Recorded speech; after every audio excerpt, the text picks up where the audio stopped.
Chapter 1. The Nelly, a cruising yawl, swung to her anchor without a flutter of the sails and was at rest. The flooded maid, the wind was nearly calm, and being bound down the river, the only thing for it was to come to and wait for the turn of the tide. The sea reach of the Thames stretched before us like the beginning of an interminable waterway.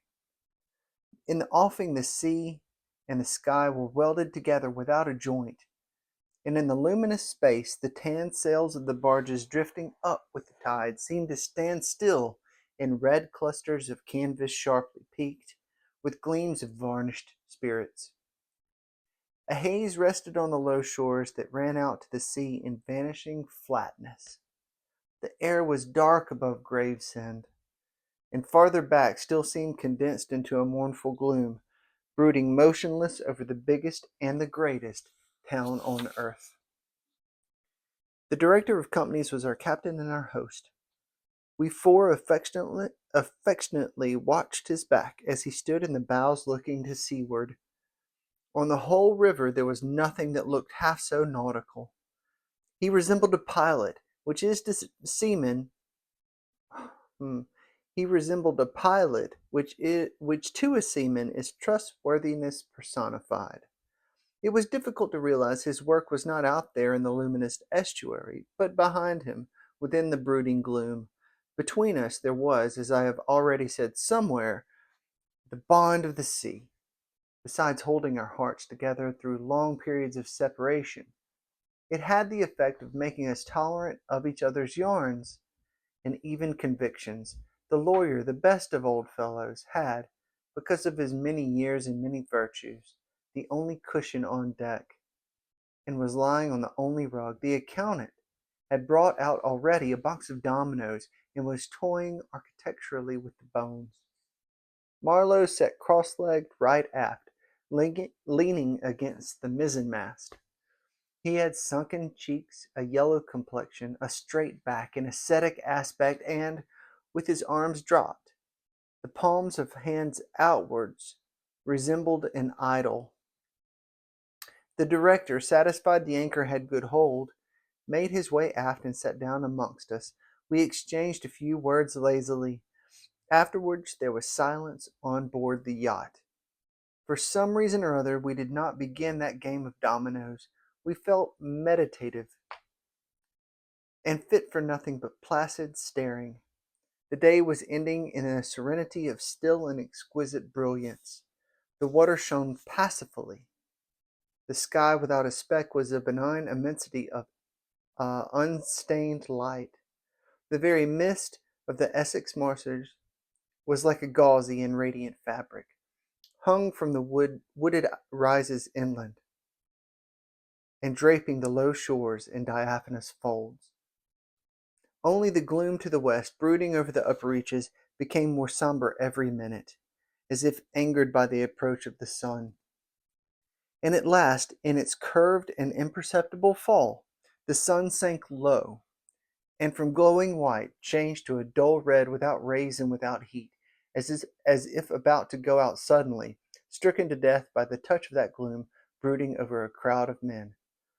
Forthwith a change came over the waters, and the serenity became less brilliant but more profound.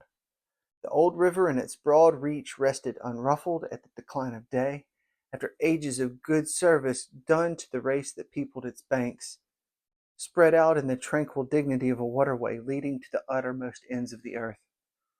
We looked at the venerable stream not with the vivid flush of a short day that comes and departs forever, but in the august light of abiding memories.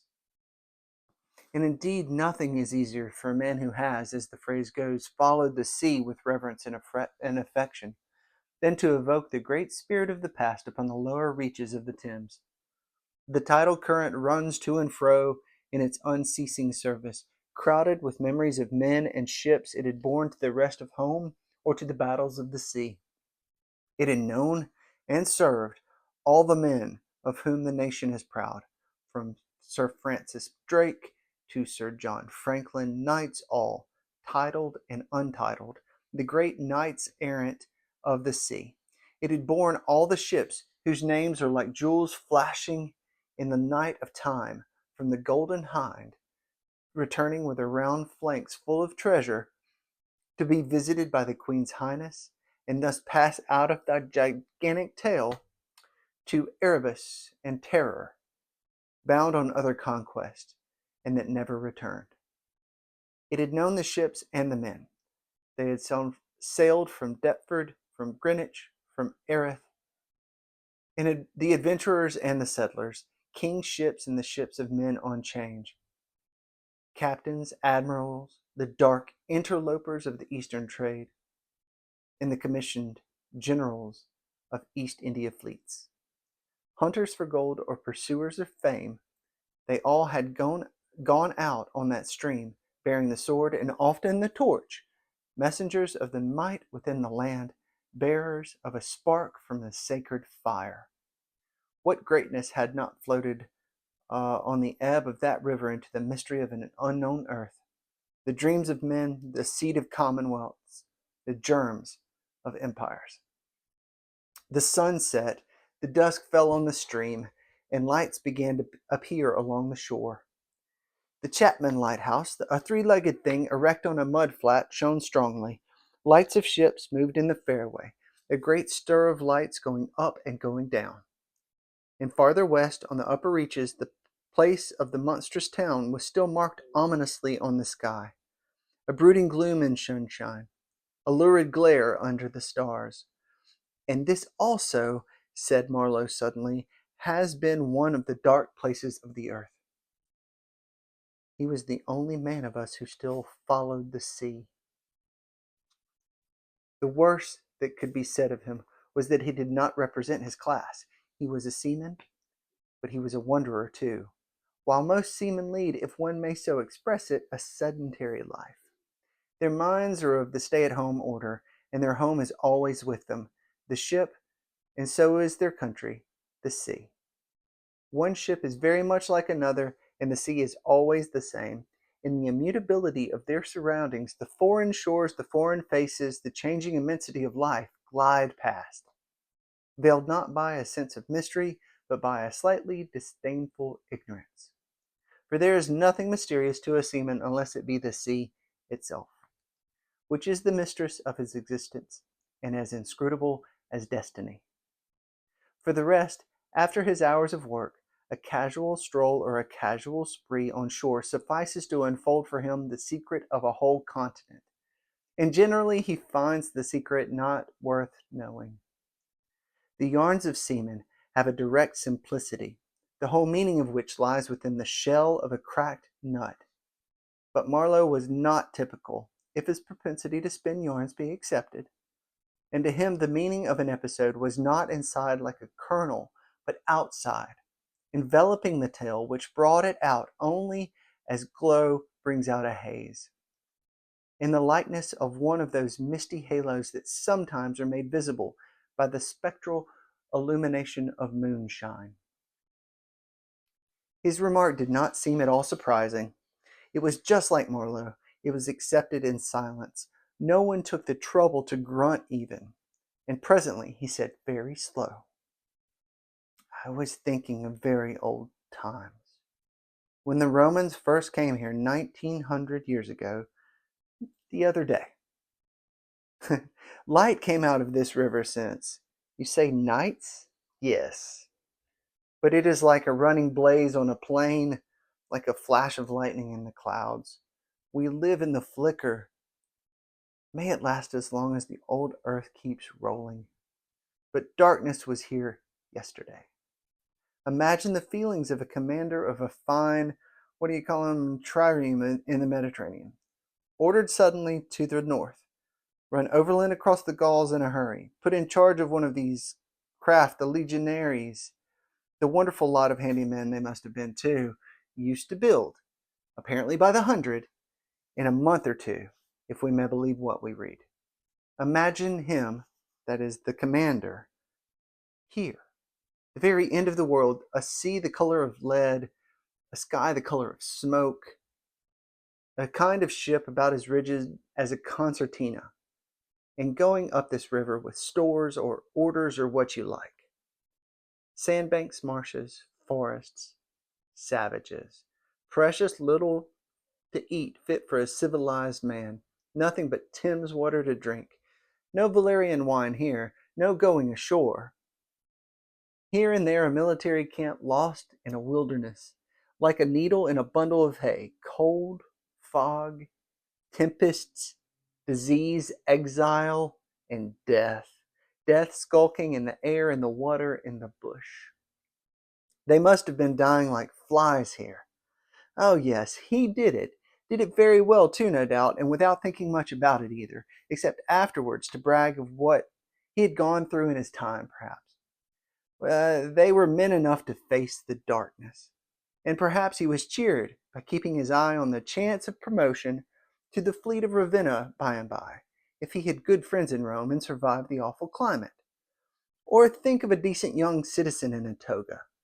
Perhaps too much dice, coming out here in the train of some prefect or tax gatherer or trader even, to mend his fortunes. Land in a swamp, march through the woods, and in some inland post feel the savagery, the utter savagery, had closed around him. All that mysterious life of the wilderness that stirs in the forest, in the jungles, in the hearts of wild men.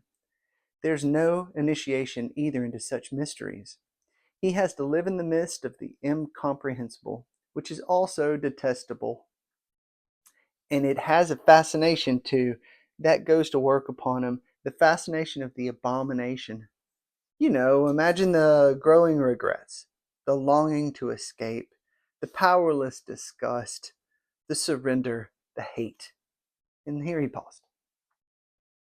Mind, he began, lifting one arm from the elbow, the palm of the hand outwards, so that with his legs folded before him, he had the pose of a Buddha, preaching in European clothes and without a lotus flower. Mind, none of us would feel exactly like this.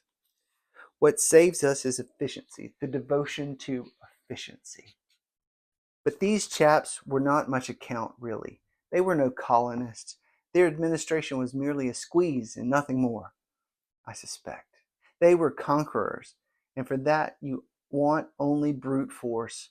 Nothing to boast of when you have it, since your strength is just an accident arising from the weakness of others. They grabbed what they could get for the sake of what was to be got. It was a robbery with violence, aggravated murder on a great scale, and men going at it blind, as is very proper for those who tackle a darkness. The conquest of the earth, which mostly means the taking it away from those who have a different complexion or slightly flatter noses than ourselves, is not a pretty thing when you look into it too much. What redeems it is the idea only, an idea at the back of it, not a sentimental pretense, but an idea, and an unselfish belief in the idea, something you can set up and bow down before and offer a sacrifice to. He broke off. Flames glided in the river, small green flames, red flames, white flames, pursuing, overtaking, joining, crossing each other, then separating slowly or hastily. The traffic of the great city went on in the deepening night upon the sleepless river. We looked on, waiting patiently. There was nothing else to do till the end of the flood, but it was only after a long silence when he said, in a hesitating voice, I suppose you fellows remember I did once turn freshwater sailor for a bit. That we knew we were fated, before the ebb began to run, to hear about one of Marlow's inconclusive experiences. Not the end of the chapter, but till the next episode.